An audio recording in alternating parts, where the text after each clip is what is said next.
when last we left our intrepid adventurers, Cricket was in peril, yes. She had gone down to the Spellblades downstairs to tell them that the Dwarven City was driving over Alonwé and they should leave. The Spellblades all turned, become violent. They all said, and one of them, the leader declared Protocol P. We don't know what Protocol P is. Not even Dastria knew. She used to be Spellblade. So they all suddenly turned to attack Cricket, and that was the end of last session. Yes. I guess it's probably never touched anything of you, right? Nope, it does not. Breaching it. Oh, it's crystalline. Why do you think I got rid of it? The session opened with the Spellblades getting their surprise round. Fortunately, Cricket won initiative, so they only get a surprise round, and then Cricket gets to go. Yeah. But in that surprise round, they wrecked Cricket. Because it was a bunch of high-level Spellblades. They're of equivalent level of us, and they're all focusing fire on Cricket, and she's a support character. She's not a tank. Yeah, you're in trouble. Yeah. Did you survive? I did. Oh, wow. They blew me down to 0 hit points, but you're saved? I have my once a day when you die thing there, under your chair so that they know who did that. Yeah. Anyway. Fair. Things feel slipperier at this restaurant. So yeah, they blew her to 0 hit points, and then her epic level once a day when you die thing kicked in, gave her half her hit points back, and then they blew her back down to 13 hit points.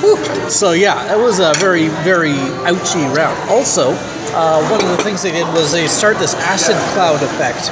So I'm inside an acid cloud, I can't see anything. Oh, that's terrible. Including the stairs up, which she knows roughly where they are, Yeah. but I was going to give her like 1 square penalty to get there, because you're like... And a Spellblade had run over to the stairs to block them. Wow, this Protocol P is Yeah, they really seem to be going all out to try and kill Cricket. And they were leveled to, or balanced to be a challenge for the whole party. So first, the Lady Elmira hit her with a lightning attack. Oh, yeah. So that was teleport. And the rest, all except for one who made the acid cloud, all just pointed, and she's just shedding dust everywhere. Oh, yeah. And it leaves 20 ongoing damage, so she's just walking, leaving a trail of dust wherever she goes. Yeah. Oh, yeah, that's right. I had 13 hit points and like 20 ongoing damage. So that was after I'd taken the 20, I was at 13. Oh, okay. So I had a round. All right. I had a round to basically do something. Actually, no. I had 40 ongoing damage because I had 2 different effects that both did 20 ongoing. One of them was 20 ongoing and slowed. So my round started, and I had 20 ongoing and slowed, 20 ongoing. I was in an acid cloud that made me unable to see, so everything was invisible. And you had them exactly where you wanted them. Oh, I wish I didn't have only 13 hit points. Damn it. Okay, you're not Anthony. But I did have enough tricks up my sleeve that they weren't able to pin me down. You killed yourself and pledged yourself to Wuzu Jadnan. No. Damn it. No, first thing I did is I used my periaptive wound closure, or whatever it's called, and I got rid of the 20 ongoing and slowed. Yeah. So I got rid of the 20 ongoing and slowed, and I was going to use Shadow Step to teleport behind the Spellblade that had gone on the stairs to block it. But I realized I had done an awful lot in recent level ups to boost my stealth, my stealth skill. And currently, they couldn't see me either. Yes. And also I had a magic item that let me walk through enemy squares without drawing attacks of opportunity. So I basically just stealthed and ran over past the person on the stairs. Didn't you beam shot? Or no, you I beam shotted to the top of the stairs after I got there. So basically, walk when you can beam shot. well, actually, it was I wouldn't have made it to the top if I had beam shotted. But it is a party trick. Yeah, it's a party trick. So yeah, basically my round was spent getting up to the top of the stairs, and at the end of the round, I sort of the rest of the party's up there. So I just sort of stagger up the top of the stairs with acid and disintegration effects and all that. And I'm like, they turned hostile, sir. And I had 13 hit points and 20 ongoing damage still on me. So, yeah. The party was outside, so I basically said, on that turn that Cricket had, they were running there. So I said, you don't get a turn, but you just put yourselves wherever you want in the upstairs room. Which of course all by the stairs, but... Yeah, Serendipity, Ben Goldstad, Moore, Topper Tower, Chef Soulstar, Time Doom Delayer, Salvation of Children, Star-Lord. She had the Ring of Brotherhood, so she knew the moment Cricket started taking damage, she knew that they're trying to kill Cricket. So that let them run in during the surprise round. So then they didn't know where Cricket was. She stealth. So and also as soon as they started attacking, a door had burst open. A bunch of minions showed up. Oh yeah, but they didn't actually see them. That's right, Cricket didn't see them. So. Yeah, because the acid mist was already blinding me. But the minions went on searching the room, and the main spellblades, they checked out the stairs because that seemed like the most likely. And they of course immediately saw Cricket. Thinking, no, she was stealth. No. Yeah, I was stealth. They did. Somehow they attacked you though, because then. I had ongoing damage. I just fell down at the end of the next turn, or at the beginning of the next turn. But somehow Croesus, they attacked you, and Croesus interposed himself and got himself on the stairs. Maybe it was just that one of them ran up the stairs, and when you're actually like right next to someone, stealth doesn't matter anymore, right? You don't have concealment, so that's probably what happened. I think I remember that now. Yeah, it's just that someone ran up the stairs and bumped into Cricket, and she's like, "Here she is!" Yeah, that's right. And they all shouted down, and then they shot disintegrate at her. But Croesus jumped in the way, put himself in the way, and took disintegrate instead. And then he took a ton of damage. And then they couldn't really get to see Cricket because she was at the top of the stairs and they were at the bottom, and it was like a switchback. But they could all see Croesus either with cover or superior cover. So they all just disintegrated Croesus. And one of the greatest things I've ever done in this campaign happened. You bloody Croesus went down. He went to 0 hit point because he didn't have time to get up his armor. Oh yeah. His whole thing is on his turn he spends a standard action to basically do the ultimate total defense where he's almost invincible, but it takes a standard action on his turn, which he hadn't had. Now, as it turns out, both Tim and John had forgotten abilities that Croesus had. So it kind of balanced out. Yeah, it was fair. I forgot a key ability that would have really helped him, and Tim forgot a key ability that would really help him. So it's fair. Yeah. Tim we later found out he probably would have had about 50 hit points worth of defenses that he forgot about. So he probably wouldn't have gone to 0. He would certainly have been bloodied because he took a crap ton of pounding there, and he didn't have his armor up. But he probably wouldn't have gone down. But he did go down. And that was their turn. So basically, both Cricket and Croesus went down. For Cricket, it was the second time. Yeah. Who was it that gave some healing? Did Hank run over? No, Ben Gerard. Ben Gerard ran over. Right, and stuffed one of those acorn things. It was a druid thing. Yeah. In Cricket's mouth. Ben Gerard ran over and put his nuts in Cricket's mouth, and that made her wake up, as it would. As it would. Yeah. And then she threw a bunch of healing on Croesus and brought him back up. Right. Ben Gerard also did something to use his wall of stone. Yeah. Well, didn't we do a thing that pushed everyone down first? Because we had to clear the staircase. That's true. Who was it that cleared the staircase? Serendipity used that charm person thing. Right. Right. So basically, for just one round, I think it works, where you've got an area effect, and everyone in that area, you can dominate them for a round. Yeah, you dominate them for one round, and you can make them move too. Yeah. So She cleared the staircase and had them all hit each other. And then Ben Gerard filled the staircase and a portion of the room beyond it with a wall of stone. I'm giving the party time. And we all went, phew, that's taken care of. We have a few minutes to rest and recuperate. There's a second staircase on the other side of the room. The map was a little bit unclear as to exactly which direction those staircases went. I did call before they did any more actions on their turn. I mentioned, you guys know this staircase right here, right? They clearly didn't. So we had all thought that we had a moment of a breather, but we don't have a breather. We have to keep going. So everyone's running over the other side of the room to now guard the other staircase, and that's where most of the complexity of the fight happened. Actually, I think Cricket didn't get over there until right at the end. First thing she had to do was heal herself, and then I was doing some buffing and stuff. I was doing the glimpse of the future, and I gave Croesus an extra action and that sort of stuff. That's what I was mostly doing. So Cricket's sort of out of the fight right now. The other cool stuff that people are doing, Cricket helps. So how did the fight at the other end of the room go? I think the first thing that happened was Hank built the staircase with Radiant Storm, Yes. which is a friendly spell. It's actually a high-level paladin ability that you gain from that thing that gives you random knowledge. Oh, yeah. Yeah. So, Right. So that was good. Even though we hadn't sealed the staircase, it was still painful for the enemy to come through the staircase. And then we just sort of started pounding on them as they tried to come up the staircase. it did keep the minions down Yeah. because they They couldn't enter the staircase without dying. Yeah. In the end, I think like one minion managed to launch one attack at one point in the fight. All the rest of it, them just died for various reasons. This is also the point where John I remembered. remembered Crosis's ability that I had forgotten, where he is able to detect all abominations, which includes doppelgangers. They're all doppelgangers. I didn't want to redo the whole last session. Because What was basically, yeah. required. So he made up an excuse about how, there was magical radiation from the sigils caused Right. confusion, etc. Yeah. Which is fair. That's all right. It makes for a funny grumble about how Croesus could have solved everything right off the bat, but He was distracted. It would have meant that Bendrad didn't smooch with an abomination, though. yes. Yeah, I better. Yeah, that was one of the initial things we raised as well. If you recall, with the skinwalkers, one of the ways you can tell if they're skinwalkers is to do the crotch check.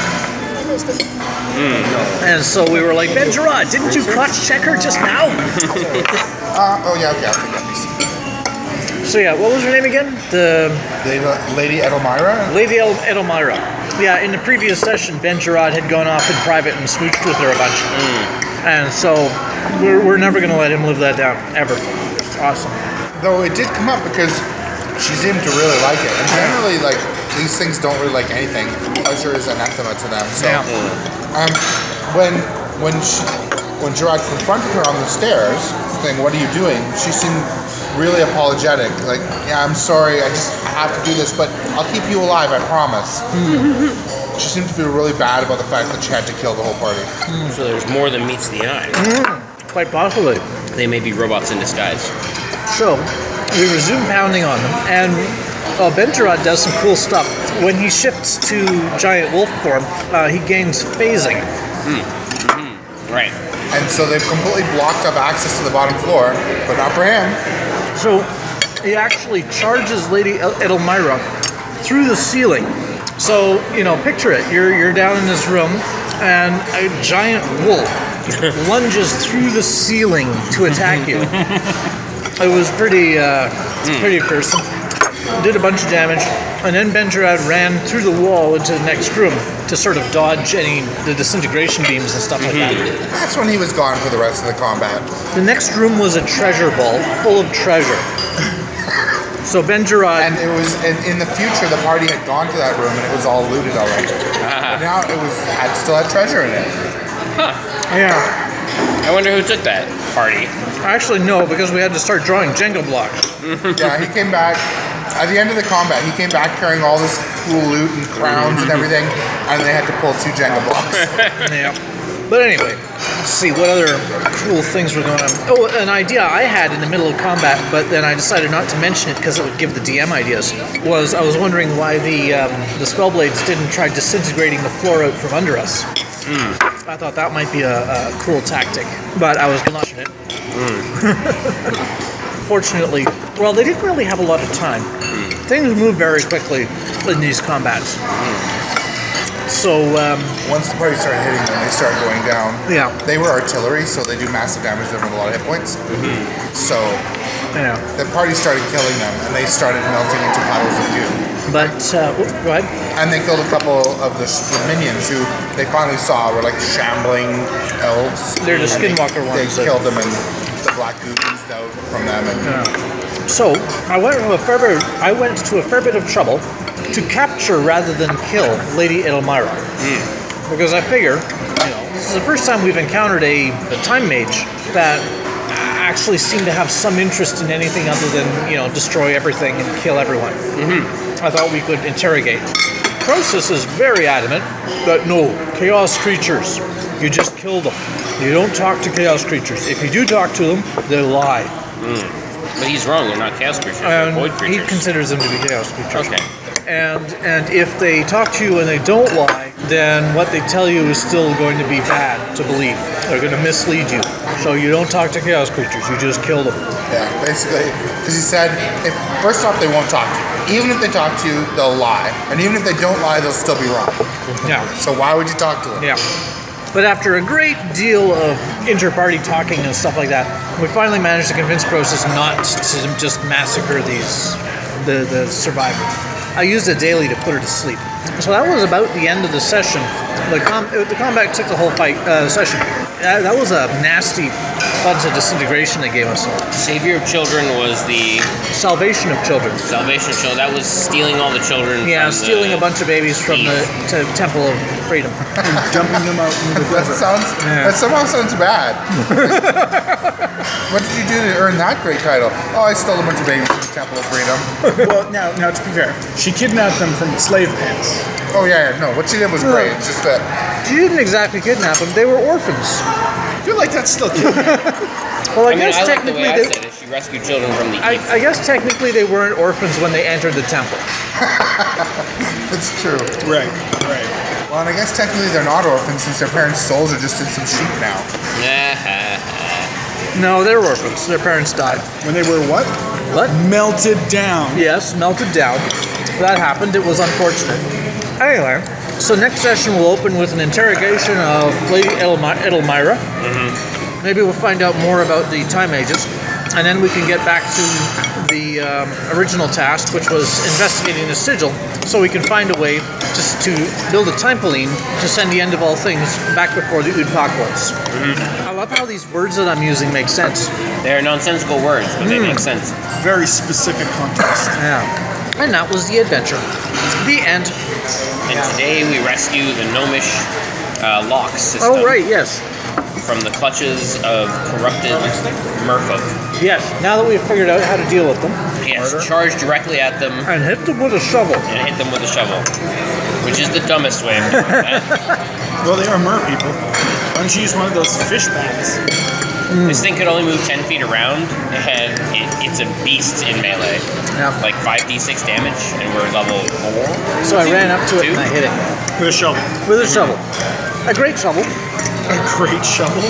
Well, great, like, that's an awesome shovel. Or great, like, It's- my god, that's a big shovel. It's, my god, that's a big shovel. A great spade, technically speaking. Yeah, we're level 2. My character has 16 hit points. It could kill me in one hit. That's the way combats are supposed to go. Imminent threat of death. Just walk away from it. You can't run. What kind of an adventurer are you? You never run. You just kite it. Can you just poison the water? It's basically made of. That's what it was doing. Yeah, So would it count? Would removing the sludge poison it? I tried. You just need a different poison. Just like how, like, if something's infected with bacteria, that's bad. But then you put anthrax in, it kills the bacteria. So you just need anti-neurotics. There's only one kind of poison, John. Yeah, somebody called Dow. I bet you they can fix it. If something produces poison, it must be immune to poison. So nothing that produces poison can poison it. Anyway, I will conclude this. Okay, so I've got 3 points to make. First, we should kill chaos creatures, because if you interrogate them, they never talk. They'd rather die than talk. They really want to die. So you should kill them, because it's the right thing to do. Second, when abominations in general talk, they lie all the time, so you can't trust anything they say. So there's no point in interrogating this creature. We should kill it before it fills our heads with nonsense. Not that I'm going to listen even if it talks. Third, even if they do talk and don't think they're lying, they're wrong about just about everything, because they're insane on account of being abominations. So even if by some chance it doesn't lie, which it will, if it talks, which it won't, it's going to be wrong, and you're going to be filling your head with wrong things. So if you want to waste half an hour torturing an abomination for no good purpose, I suppose you can, but you really should have just let me kill it. And we're going to kill it anyway, and I don't care who does. But if you want to do this, I suppose I'm just going to let you. Okay? Okay. So, I met this really nice girl. She's super pretty and kind, and she was telling me about her childhood, and we were just, getting along really well. And she's super smart and funny, and her hair, just like spun gold. Oh, so soft.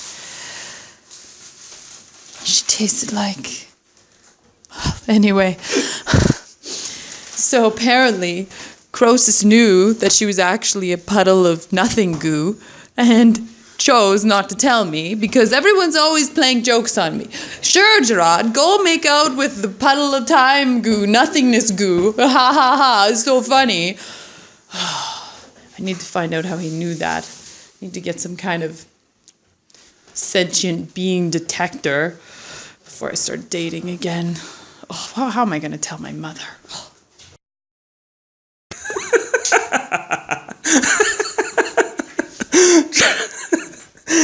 Gerard made out with a monster. It was like a skinwalker. That's so horrible. I don't know how he's going to live that one down. I mean, I'll probably end up doing something worse at some point, but I don't know. That's awesome. Oh, Nelly. I've died before, but never like that. That was refreshingly normal, I suppose. I didn't die before I was born, and I didn't die months ago when our adventures first started with these people. I just got upright hammered. They blew me apart. That was nasty. I got better. That was the surprising part. That was the surprising part. But I know my place in the world now. I'm so confident that I guess that bled over into not dying? I suppose that might be. It's as reasonable as almost anything else that we have faced in recent times. Yes, I'll chalk it up to that. So the weirdest thing about this battle? Croesus fell. I didn't. Croesus did. That's not something that normally happens. I sympathize with him, but it's kind of novel. Huh.